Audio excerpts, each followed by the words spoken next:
said the people, you did your part to make the white man go away. Obviously, that's not the way things were supposed to go. They took your life, made you stronger than they will ever know.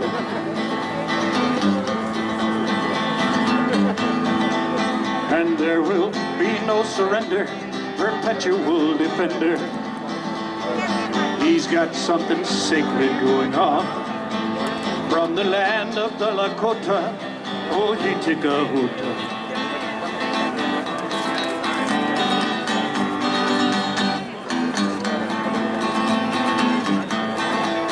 Tended woman, you bear the scars of change upon your soul. Life-giving woman, you nurture future life from these ways of old. And all will see many nations with both feet on the ground. Red Nation woman, you stood firm and never let us down.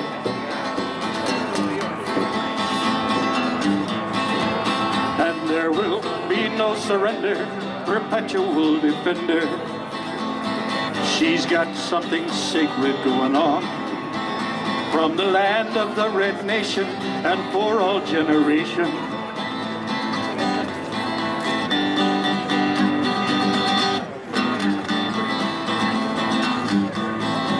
Holy medicine man, it is the Creator's will you give away your gift for the people. Through the sacred ceremony they will live, and there will be always someone to come along and take your place. You have been chosen to sacrifice for the red people's race.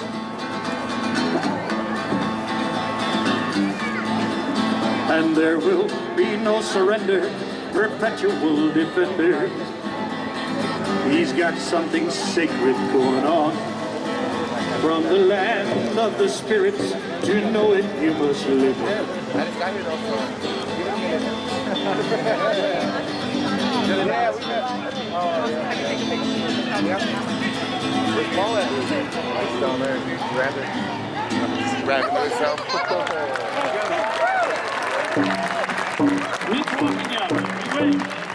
Catching the Black Bear Crossings on the 22nd of November in the afternoon. I wanted to note too that Mitch is known just as much for his work as a teacher and a counselor for inner city kids. So thank you, Mitch.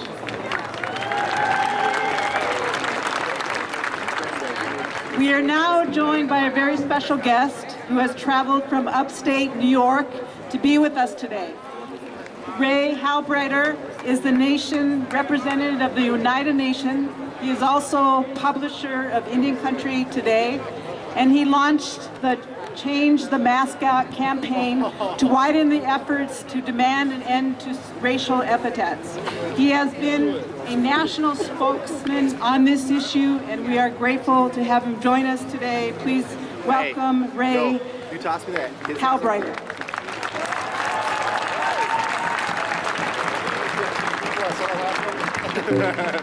Thank you. It's gonna go Gayengwalodi Niamgats.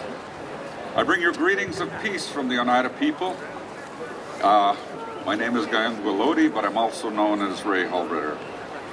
I'm here today really because of many others who have really paved the path here, and I was wise enough, and hopefully we all wise enough to follow their lead. But Suzanne Schoen-Harjo, Amanda Blackhorse, the Minnesota Tribal Leadership, CLYDE BELLCOURT, and many others have really made this effort for so many years, and we stand on their shoulders. But thank you all for being here today. It's truly an honor to be here in Minnesota and see such a beautiful sight of all our brothers and sisters here standing up together against this inequality, this racism. Minnesota is a place that throughout history has been a beating heart of the movement for social justice and equality. I don't have to explain to you why this fight is so critical. When pundits insist people of color have more important priorities than fighting to end the NFL's use of a dictionary-defined racial slur They fundamentally misunderstand what this is all about. This is not just about a football team's name. This is about whether or not Indian people deserve to be treated with dignity and respect. This is about the seventh generation. This is about how our children view themselves. This is about fairness and equality. Clearly, Dan Snyder and the Washington team believe that Native people do not deserve to be treated as equals. They believe they have a right to continue profiting off and marketing on promoting a dictionary-defined, government-defined racial slur. It is important to remember the history of this word. This is the word that was screamed at our ancestors as they were dragged at gunpoint off their lands. It is an epithet made by the team's name by the American history's most infamous segregationist, George Preston Marshall. The bad news for Michigan team, stop promoting this slur. Even the President of the United States and the United Nations have weighed in, saying that it's time for a change. Not surprisingly, Mr. Snyder and the NFL have dug in their heels. And we should ask why. Why are they so stubbornly refusing to change? Some of the answer might be to do with profits. The NFL is a $9 billion year global brand, and officials may fear that a decision that to stop slurring Native Americans by changing the name will reduce their profits. But then economic studies have shown that a name change will probably do the exact opposite. It will probably spur fans to buy new merchandise with a new name, thereby boosting the league's revenues. As the great Frederick Douglass said, power concedes nothing without a demand. Our demand is simple. Stop treating Native peoples as a target of slurs. Change the name and start treating us the way we have deserved to be treated for hundreds of years, as equals. Our demand is simple, simple respect. Stop treating Native people as a profit center and a target of slurs, and respect us the way we deserve to be respected. Respect our elders who are our past. Respect our people who are our present. Most important, respect our children who are our future. Change the name.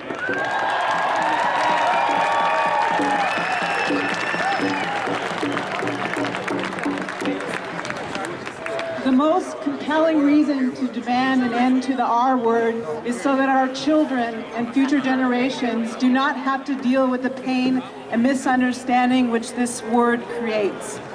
Among our youth, we are blessed to have new leaders, one of whom is our next speaker. She is a member of the Lower Sioux community, a student here at the University of Minnesota, and a spokesperson for and community outreach coordinator of the American Indian Student Cultural Center. Please welcome onto the stage Vanessa Good Thunder.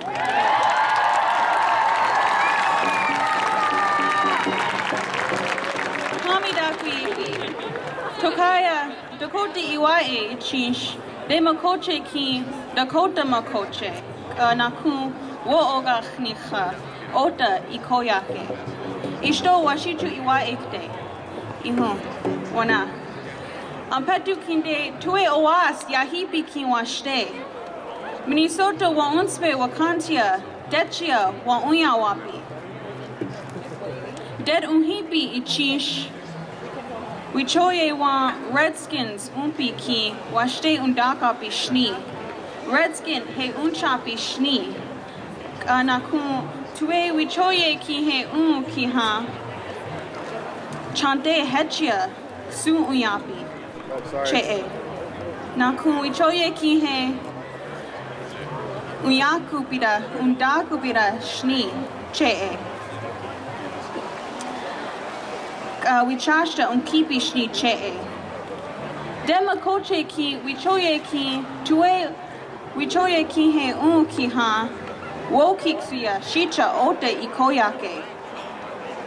Ehana tue iche wichashta wanjik te ki ha mazaska opawi he num kupi chee. Pecha dehan tue wichoye ki he ki ha wokiksia Shicha ota ikoyake. He dehan tue wichoye ki he ki ha dead tipi ki ed upikta chimpi shni. De dakuda ishkatapi hechakta shni. Dewi chashto yate ekta etuan pute hecha. Dad tueo was yahipi ki chante tinzia na jipi.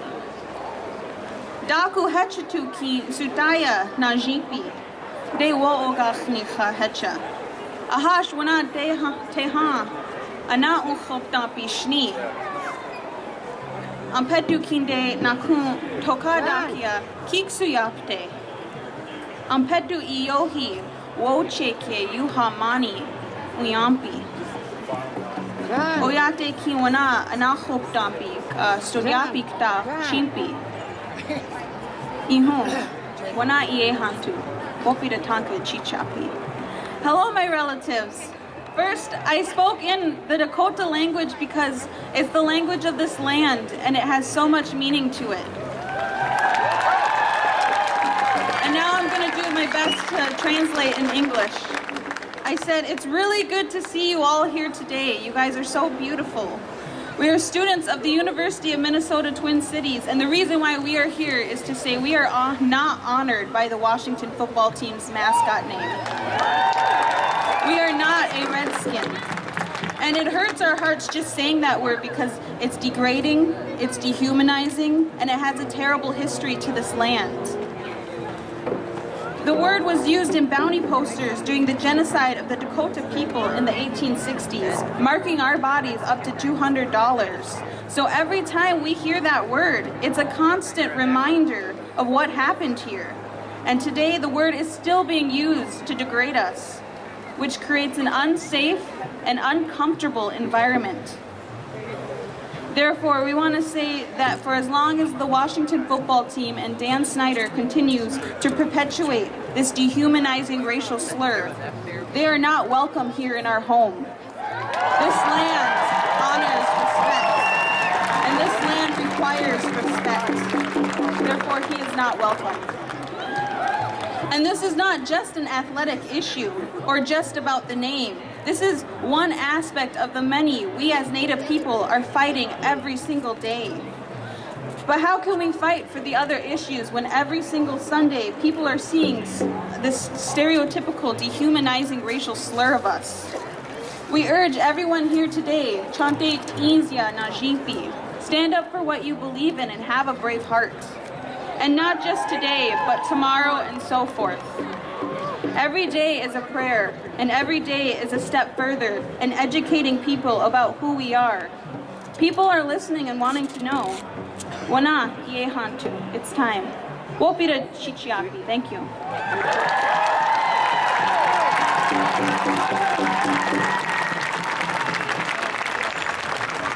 Our next speaker is a leader of the indigenous right group Idle No More Minnesota. Please welcome Patricia Shepard.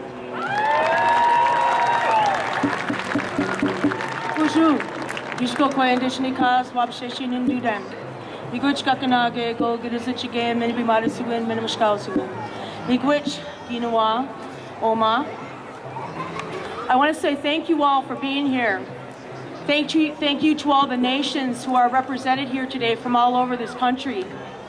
But more importantly, this movement just didn't happen. There's always a history behind every movement, and it comes from the heart. Every time that we are oppressed as a people, we are moved to take action. And today I want to honor an individual who couldn't make it here today. His name is Phil St. John. He's assistant Waukton. He lives in Bismarck, North Dakota, and I went to school with him. And I also am an alumni of the University of Minnesota twice over. So thank you, the university.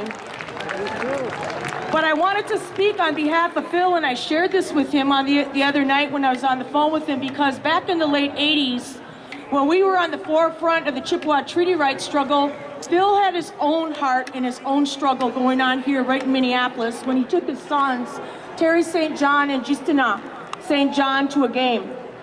And it was at Humboldt High School. And when he was there, the team was called the Indians. And Terry took offense to that. I'm sorry. On his own, he realized the impact that that imagery was having on his children and how it would affect the children in the future in the Twin Cities area and all over the country. So he took it upon himself He told me, he said, I wasn't really a good speaker, so I had to reach out to people that I knew could speak. And one was Fred Vahue, who's also a community member from Leech Lake. And he also reached out to Roy Robertson, who passed on into the spirit world. Bless him. You know, bless you, Roy, for the work that you did while you were here, because these three gentlemen launched this movement on their own.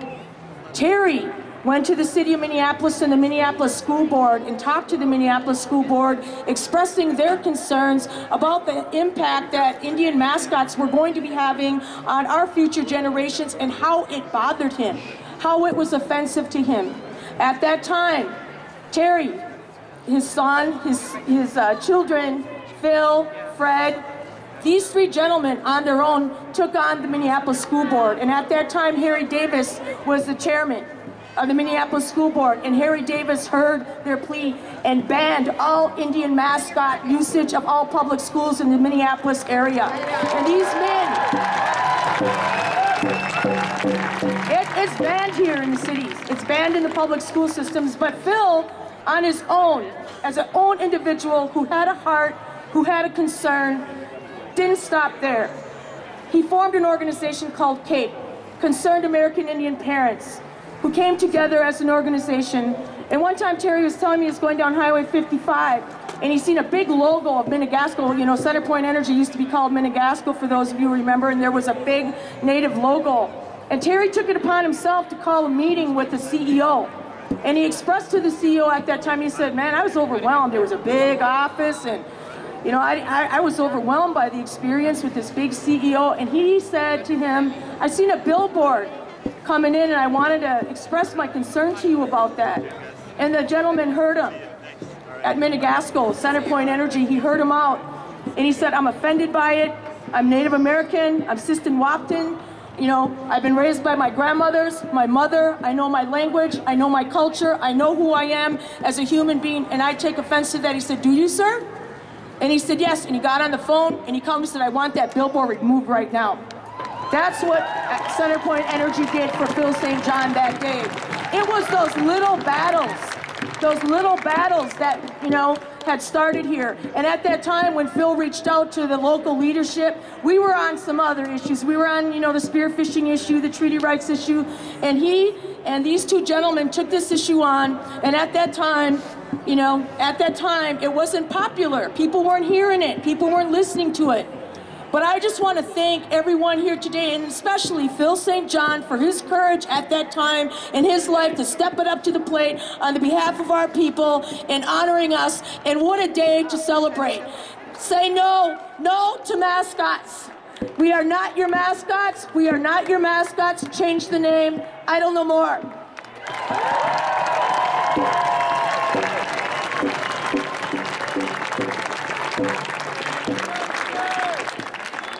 Next, we will hear from a man who grew up playing hockey in Warroad, Minnesota. Went on to play on the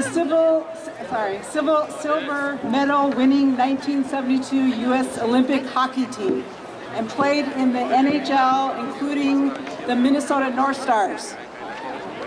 The title of his autobiography sums up his unique standing in our hearts. Henry Boucher, Ojibwe, a Native American Olympian. Please give an enthusiastic round of applause for a true Minnesota and Native American sports hero, Henry Boucher.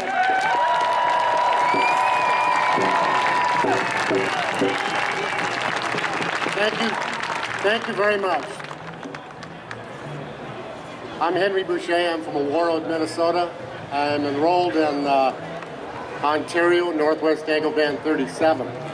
My Indian name is Ogunjada. My other Indian name is Wapimaigan. And my third Indian name is Tijan Nange. And I'm proud to be here today, and I'm proud to be an Anishinaabe. I am overwhelmed by the amount of people here. It's an incredible tribute for us to be here to fight the name of the Washington team. And I'm truly honored to serve on the board of the National Coalition Against racism in sports and media. We will continue the fight until the name changes. There's no question about that. What I don't understand is why I have to get up in the morning still after being hurt as a young man, when I have to turn the TV on and watch the old Westerns, the John Wayne movies, and a depiction of the things that hurt me as a young boy. It hurt me so bad I didn't want to learn my language. I didn't want to learn my culture and tradition. But I've been able to overcome that, and I take pride in knowing CLYDE BELLCOURT, the American Indian movement, for changing that back in the 60s and the 70s to allow education, to allow us to come out of the woodwork, out of the woods, to smoke our pipes, drum, sing our songs, educate our youth about our ways and our culture and our traditions. I am overwhelmed to see all of you here in support of changing the name of the Washington team. We will get it done. We will get it done. We will change that name. There's no question about that.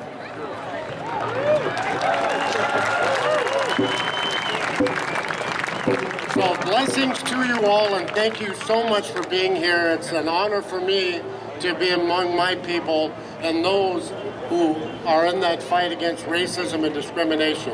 Aho.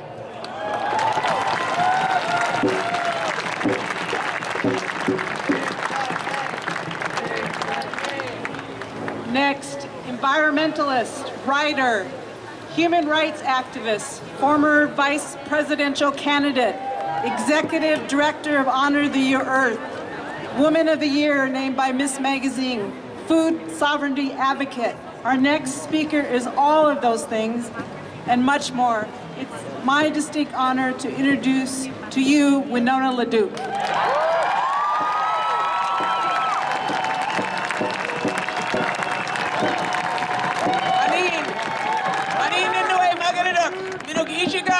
Nice day, huh? Great day to be in Anishinaabe. So I have to be really honest, I'm not a football fan. Give me some lacrosse, some horses, I'm good. This is not about that. This is about what you get to call people and how you get to treat them. That is what is wrong about this. I live way up north, and I came down to here because people asked me to, and because I respect them. And because I respect us and our people, and I know that this name is wrong and what they are doing is wrong. It comes from some kind of thinking that says you can claim their land, you can take their land. You can poison their water, and you can tell them that they're gonna like it. That's where this comes from. So I came down from fighting some pipelines, the Enbridge company that's trying to find its way to the heart of our territory. They cannot have our lakes. They cannot have our people. They cannot have our territory. And that is the same thing that I think we are saying to this team from Washington. You came to the wrong place. Tolerate being treated as second or third class citizens. This is not a place where you can get away with your white privileged wealth and say that that's working out for you. We are done. We are done. This is a place where people love each other and respect each other. It is a time for that. All that stuff was long ago, and it did not work out well for any of us. That is the fact of it. You can't carry those bags around anymore. They are way too heavy if you want to hang out. So it is time to quit that stuff. It is time to let go of those racist names. I know that North Dakota still needs counseling. Maybe you could talk to them, you guys from Washington, okay? Get some counseling and move on. Join the rest of us. And I have to say the one thing I've never said in my life, which is go Vikings.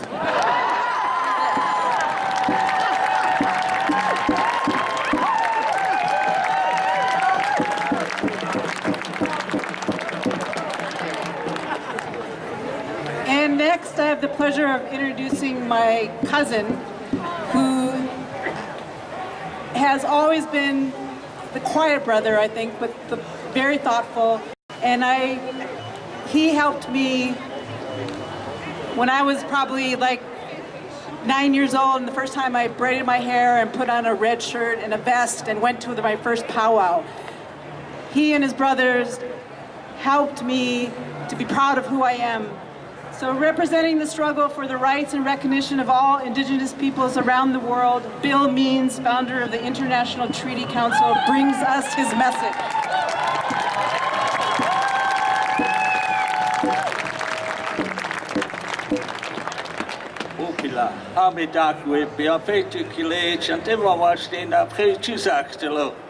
I come from the Lakota Nation out west. I stand on the shoulders of Crazy Horse, Red Cloud, and Russell Means. There was a man from Washington before who came to our territory, who used the R word, who thought he could run through our nation as if we didn't exist, who thought he could kill our women and children and not have to pay the consequences. His name was George Armstrong Custer. He doesn't ride well anymore. And as well as Winona said, we gave him some counseling on the prairie out there in Montana. And so if this is the type of mentality that our esteemed capitalist Mr. Snyder wants to emulate, then he will suffer the same consequences from the Indian people. And so I stand with you today as we tell Mr. Snyder that you can spend all the money you want and you can fill up your buses to bring our lost brothers and sisters.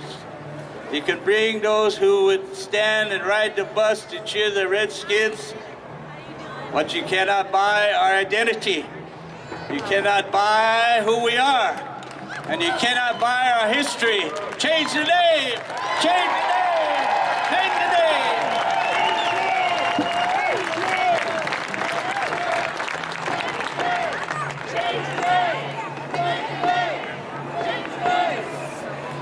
Among the leading organizations working for equal rights and equal respect for ethnic and racial minorities in American society is the NAACP.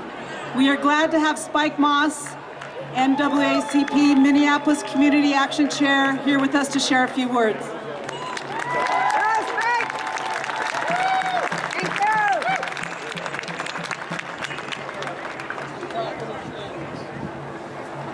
Good afternoon. Good afternoon. I also serve on the National Board for Racism in Sports. It is a great day, and it's a great day to see you here. I want to say to the African Americans in the audience and the African Americans who will see this on TV or the radio, we are 90-some% of who plays in the NFL, and that 90-some% needs to wake up on this issue. They need to wake up and not let that money blind them from the reality of the true landlord of this land is speaking up on behalf of his humanity, his human decency, his dignity, and you need to stand side by side with him. The fact remains that most African Americans in this country still carry the blood of the Native Americans of this land.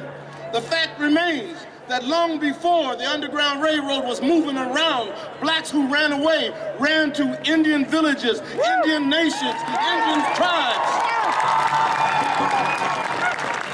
They never went back and endured one day of slavery. They never would return when they got to those nations. They married Indian males and Indian women. They had Indian children. Stand by what stood by you in the most terrible time of crisis in Black Americans' life in the history of this nation. When I think back of what we've been through, We got that first bread and that first water and that first corn and that first fish from Native Americans, that buffalo meat, that venison. We got it from Native Americans. We survived. We're here now because of that, and nobody brings it up. I'm bringing it up. My grandfather's father was Charlie Bailey, the 100%. And I ain't never been ashamed of it. That's the first thing I shared with Clyde. I'm standing between two men that I know for sure we fought for more than 40 years over you and over African Americans. If God bless me with the help and 40 more, I'm gonna line up with them 40 more years. Brother Tyrone gonna do the same, 40 more. You young people learn what's important when people insult you. When somebody can have a team in there and forget he's playing on the landlord's land and he's gonna be disrespectful. You learn so you line up. You learn so you stand up. You learn so you back your organization to the day we can say, free at last, free at last. Thank God Almighty, we are free at last.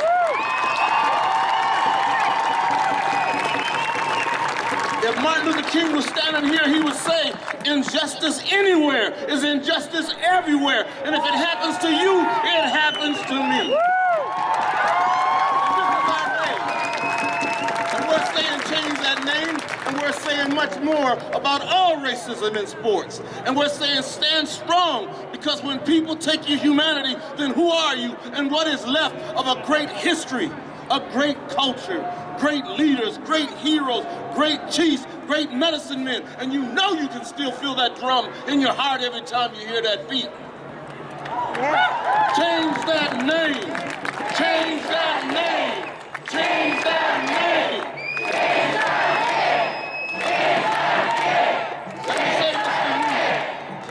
that name. Let me say this to you in the words of all the civil rights fighters. Repeat after me. I'm fired up. Ain't taking it no more. So I'm fired up. Ain't taking no more.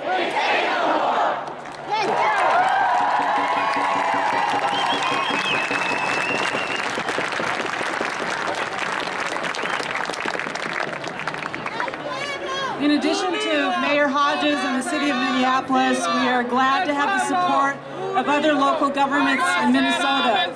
Representing a quarter of the state's population, we are glad to have the moral support of the Hennepin County Board of Commissioners in the form of their resolution passed last week urging the Washington team to change its name.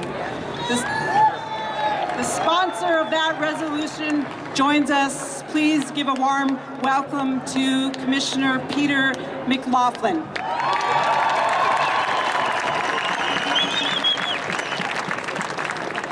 That's good. That's good. You know, it's humbling to be here, but I got to tell you, it's a thrill to see this crowd. It's a privilege to be up here just to see this crowd in front of us.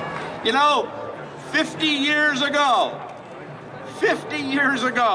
the Washington team became the last team in the NFL to get a black player. The last team. So there was change at that time. And what we're calling on this new owner to do is to change now, to change the name. Change the name. Change the name. And if he won't do it, it's time for him to get out of the way. It's time for him to get out of the way. Dr. Martin Luther King said the arc of history bends toward justice. But he knew, and I knew, and you all know, being here today, that it didn't bend by itself, that arc of history. It was bent by the people. The will of the people speaking truth to power. And that's what we're doing here today. Truth to power. Change the name. Change the name. Change the name. Change the name. And when my 8-year-old daughter, when this name is changed, my 8-year-old daughter and all your children, grandchildren, they won't have to be beset by this, confronted by this racism, these racist names and the slur. Because we're trying to create a great nation, a united nation. And to do that, we can't insult our people. And so, change the name. Change the name.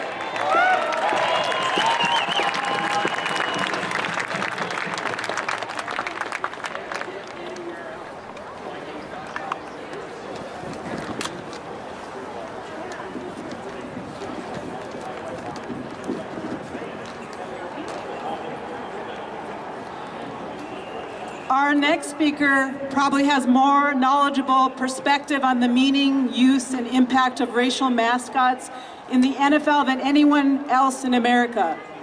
And on this day, outside this stadium, and with those two teams playing on that field, no one can speak to us with greater authority.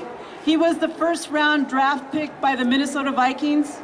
He was a 6-time Pro Bowler and 4-time All-Madden team player, inducted into the Vikings Ring of Fame last year. He is a member of the NFL's 1980s All-Decade Team, among many other honors. He is part Cherokee, part Seminole, part Blackfoot, yet his Native American heritage was kept secret when he was a child out of fear for him being sent to a government boarding school.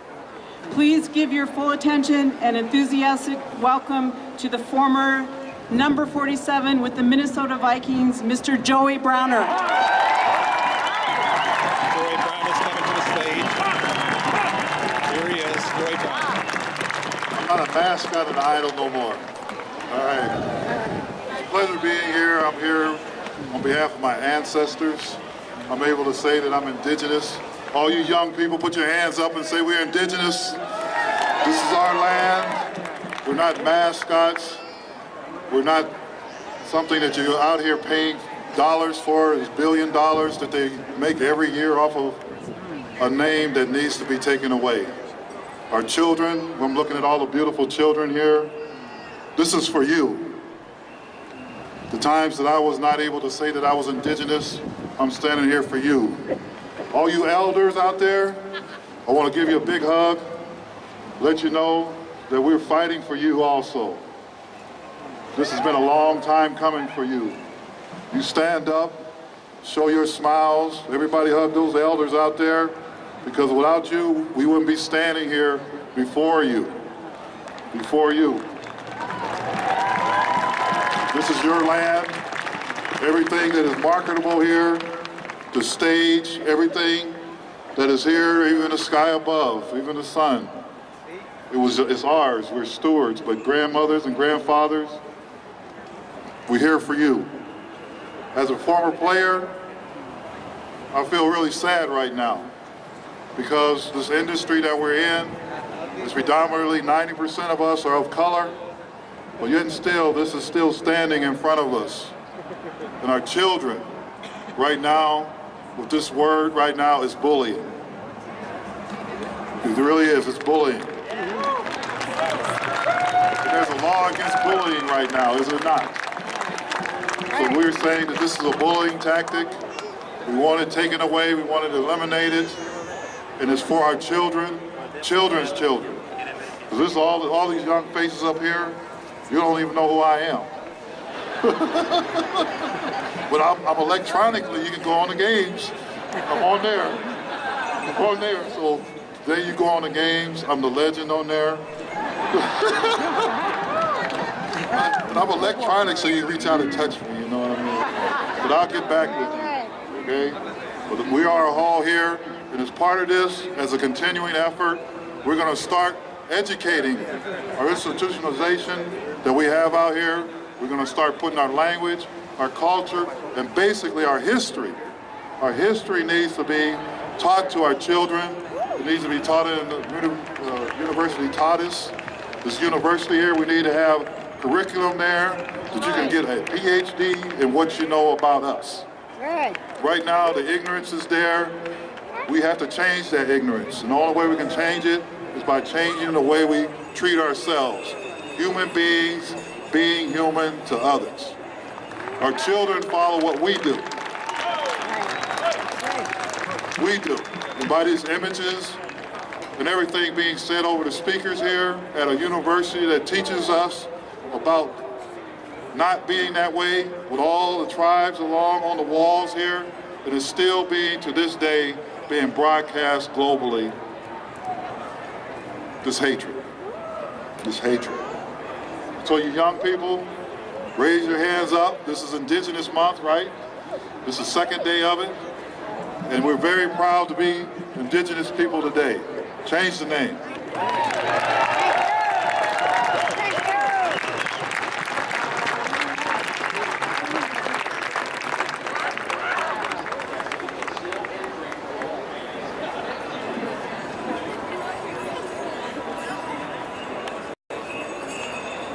Next is a remarkable guest, specially invited by the National Coalition Against Racism in Sports and Media to be here. Dick Gregory began his career as a comedian in the 1950s, and in the 1960s, he broke the color barrier and soon expanded his work to include social criticism and civil rights activism. Named by Comedy Central as one of the 100 greatest stand-ups of all time, Dick Gregory also knows that some issues are no joke. Please put your hands together for Dick Gregory.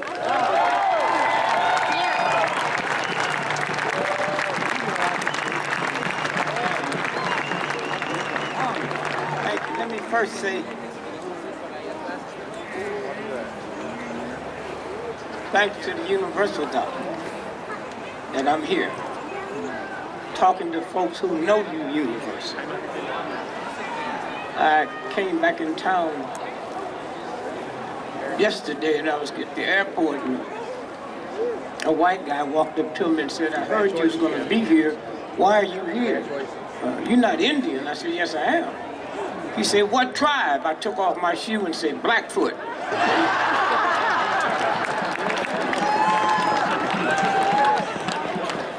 It is so nice to be sitting here talking to the original landlords. I knew it was some reason I wasn't paying no rent. But I want you to know I'm 82 years old, so I've been here a long time. Somebody said, how does it feel to be, my grandchild said, how does it feel being 82 years old? I said, feel good. I'm 82, my wife's 75, we don't have a prescription between the two of us. I said, but the real thing, sometimes you lose your memory when you get this age, huh? But there's nothing wrong with that. Now I can hide my own Easter eggs. I get up every day and meet people who think I know them. And I know they're strangers. But let me just say this to you. I've been in a lot of crowds fighting for human dignity. Sometimes you get depressed. Sometimes you get depressed. But we won them all. That black movement, we took on the mightiest nation in the world with no guns, no bitterness, no evilness, and we won.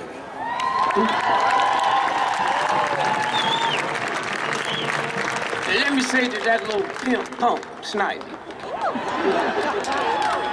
you know why I'm glad he's here today?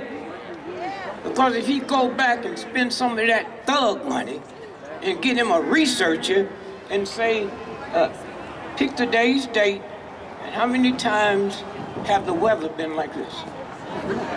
So you messing with some folks can change the weather, boy.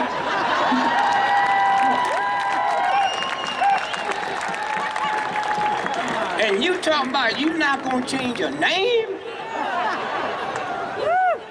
Snyder. White folks always make mistakes. Before black folks came here as slaves, no slave in the history of the planet freed themselves in less than 5,000 years. Black folks, they couldn't keep us in bondage 300 years, but that dumb white boy came to Africa and thought he was stealing a worker. He was stealing a scientist. I built the pyramid, boy.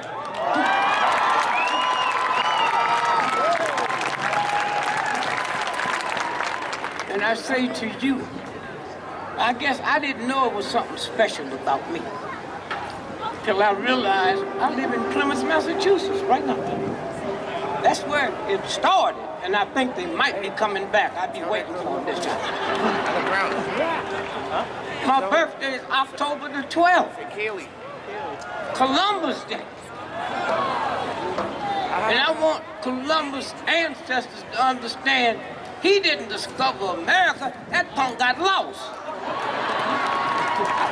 I did more to discover America than he did. But But look how stupid it is. Columbus discovered America. How can you discover a country that's already occupied? Can I go to the parking lot today and discover your car with you in it? And so they've been living in this lie for so long, but it's about to come to an end. So don't let nobody assume and make you think that you're insignificant. Don't think you're insignificant because that punk white boy brought some neighbors. Now, they're real Indians he brought to the game a couple of weeks ago. They can't help him. Snyder, if you want to be with the real Native man, you should be here. Them folks you had at the game in their Indian makeup, they can't determine change. If they could have changed the name. We will change that name. Those of you that's out here will change that name. And don't got nothing to do with his power and his money. If you think power and money make a difference, ask Hitler what happened to him. Ask Napoleon what happened to him. It's not about that. Somewhere, when you understand, my oldest brother, he wanted to be white so bad. He thought that was the real way. He went to all the schools, ended up with about $10 million. He moved out to L.A., moved where the rich white folks lived. L.A. Got him a Japanese gardener. He didn't even have no trees. Got him a Mexican nanny. And one day, when the Mexican nannies went on strike about 8 years ago, he had to stay home with the rest of them rich folks to take care of their children. Because the nanny said, we won't be there today.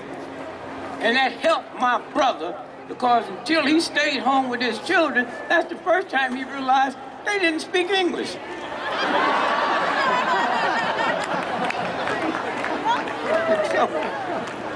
And so remember this.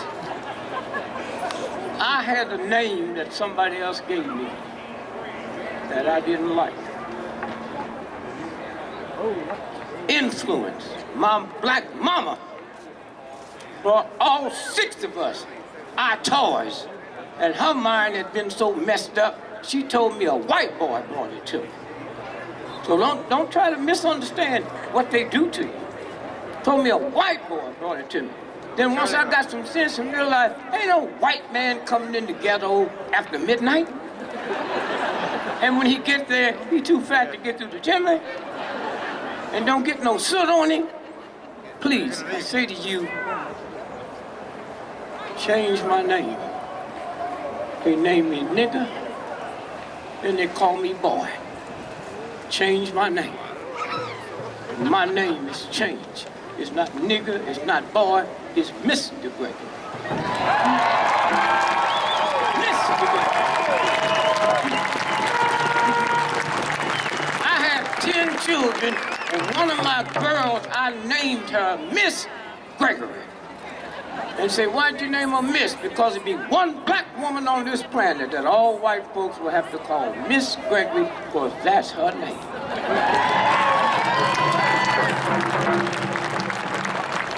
So we went from nigger to boy to Mr.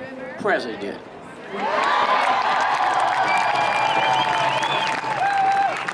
So as you move out of here, this movement, your time will come.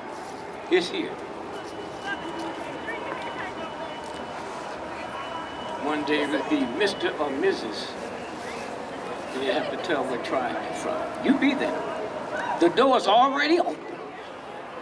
Understand that. And so I leave you today and say thank you.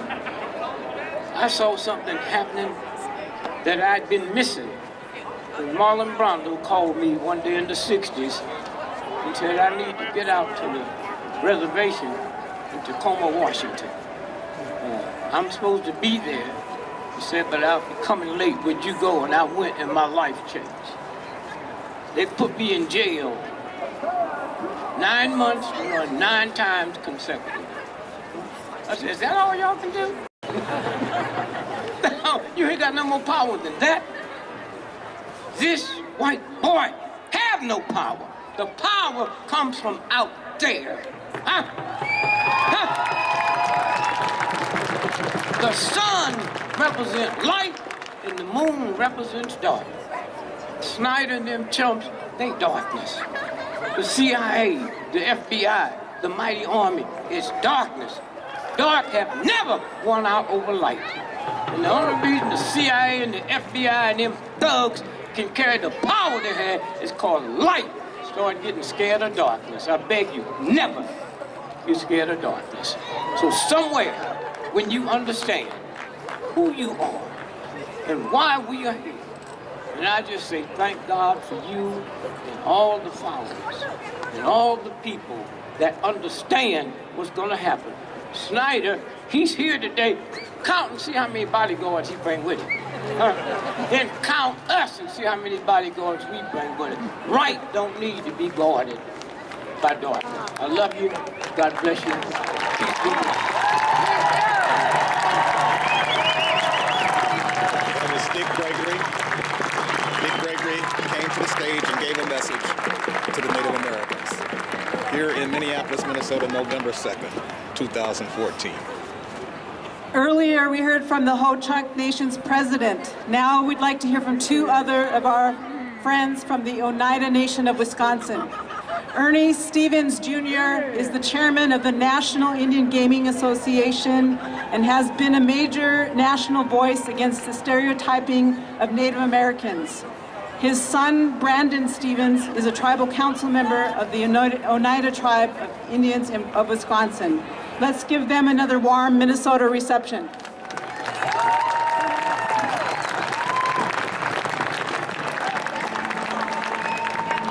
I want to ask my wife and my grandchildren to come forward.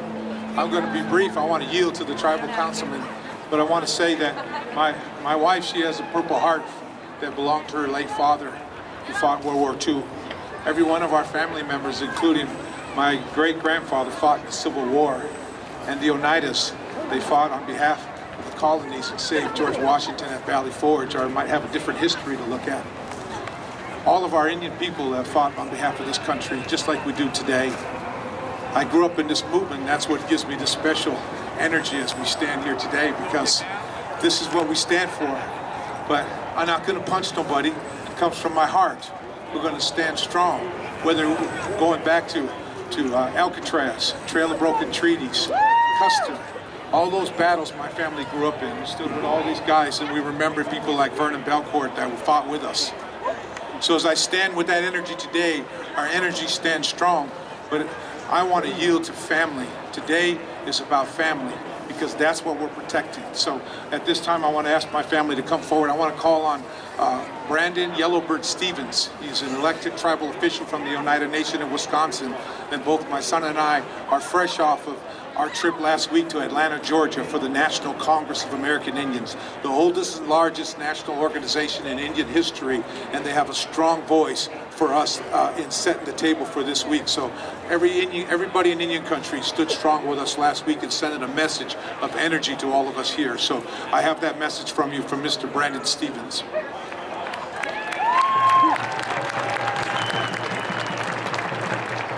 Saguli Swagwe, Lokats Nukyats, Atnuana, Gidaloda, Onyota Aga, Nimhajoda. Good afternoon. My name is Brandon Stevens. I represent a nation of 17,000 Oneidas in Wisconsin. And I bring a message today that we are not in favor of a mascot. And I challenge Dan Snyder to come to Oneida and call me a Redskin. I challenge him to come and learn the history of the Oneidas, how we helped them survive the cold winter to defeat the British. I challenge him to understand and educate himself about our treaties, of how this is our land and how it came to be. And I challenge him to say these things in front of my children. And I challenge him to listen and understand how our children are getting second-class education, how our children are being taught in our schools that they were the enemy. I challenge him to come and to be a part of our community. If he really believes that this means honor, you'll see what honor really means. And so I bring that message from the 17,000 members of Oneida. And I bring the message, I want them to understand why we march today. We march for those that couldn't be here. We march for those who have turned to alcohol and drugs because of cultural identity. They don't understand where their purpose is. And we march for those that have passed because they've chosen the route of suicide. We march for those, who are ailing. We march for those who are sick, our elders. And especially, we march for our children. We march for those 7 generations that haven't been here yet. And we send a message. I'm the 3rd generation of Stevens that have fought on the side of this debate. And I'll guarantee that these children, my children standing next to me, if this isn't dealt with by then, I'm damn well sure that they will be fighting for this as well. So change the name. Thank you. Change the name.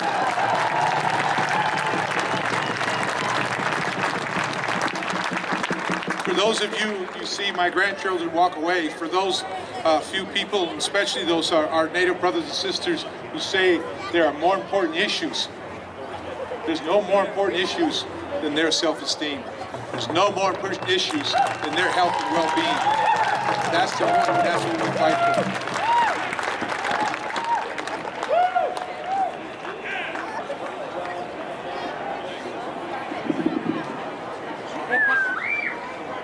Please welcome Joseph McNeil Jr. from the Standing Rock Sioux Tribe and Chase Iron Eye.